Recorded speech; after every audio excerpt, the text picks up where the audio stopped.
இப்போ பாருங்கள், பருப்பு தக்காளி ரசம் வைக்கலாம். இதுக்கு வந்து ஒரு எலுமிச்சம்பழம் சைஸு புளி எடுத்துகிட்டு ஒரு 4 தக்காளி போட்டு இதை கரைச்சி வச்சுருக்குது. ஒரு தக்காளி தனியாக அறுத்து வச்சுருக்குது. பூண்டு ஒரு 7-8 பல் இடித்து வச்சுருக்குது.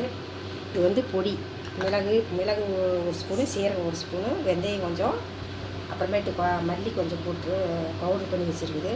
2 காஞ்ச மிளகா, கொஞ்சம் கருவேப்பிலை, பருப்பு தண்ணி, துவரம் பருப்பு இருக்கிற தண்ணி வந்து ஒரு இது வச்சுருக்குது. அதையும் இதுலேயே ஊற்றிக்கலாம்.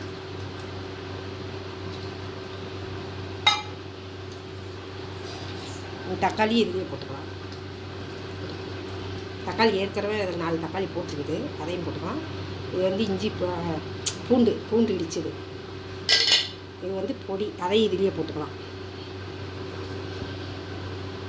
இப்போ வந்து தாளிச்சுக்கலாம். இப்போ வந்து எண்ணெய் ஊற்றிக்கலாம்.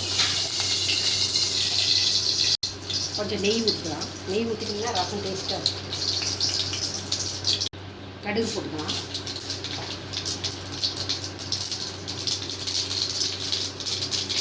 காஞ்ச மிளகா 2, கருவேப்பிலை.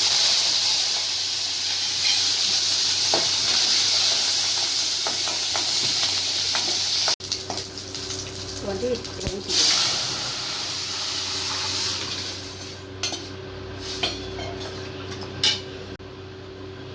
மஞ்சள் பொடி போடணும். தக்காளி பருப்பு ரசம் சூப்பராக டேஸ்ட்டாக இருக்கும். நுரக்கட்டனுக்கு இறக்கிடலாம். அவ்வளோதான், கொத்தமல்லி போட்டு இறக்கிடலாம். செமையான பருப்பு தக்காளி ரசம். இப்போ ரசம் பாருங்கள், நுர கட்டிக்கிச்சு. இந்த மாதிரி கொதிக்க விடக்கூடாது ரசம். இந்த மாதிரி வந்து நுர கட்டணுன்னா இறக்கிடலாம். கொத்தமல்லி போட்டு சூப்பரான பருப்பு தக்காளி ரசம் தயாராகிடுச்சு. இப்போ ரசம் தயாராகிடுச்சு. இந்த மாதிரி நீங்களும் செஞ்சு பார்த்துட்டு எப்படி இருக்குன்னு சொல்லி பாருங்கள். கொதி லைட்டாக வருது, ஆஃப் பண்ணிடலாம். இந்த மாதிரி நீங்களும் செஞ்சு பார்த்துட்டு எப்படி இருக்குதுன்னு சொல்லுங்கள். பார்த்துட்டு சப்ஸ்கிரைப் பண்ணுங்கள். வாங்க சாப்பிட்லாம். பாய்.